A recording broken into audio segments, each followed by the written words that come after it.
Hi! Meet my own version of mixed seafoods. Kulang nga lang yung sahog pero okay na yan. Dahil birthday nga ng nanay ko at ng aking kapatid, kaya yan nagpaluto sila ng aking signature mixed seafoods. Blanch muna natin yung tahong. Binigyan ko nga dyan ng pepper, dahon ng laurel, pampalasang asin. At yan, ginalan ko na yung mga tahong.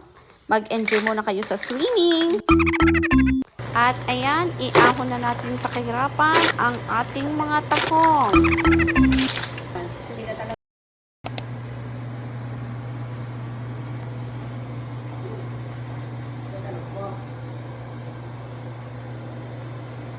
At eto na nga, simulan na natin ang pagpapanggap na magaling tayong magluto.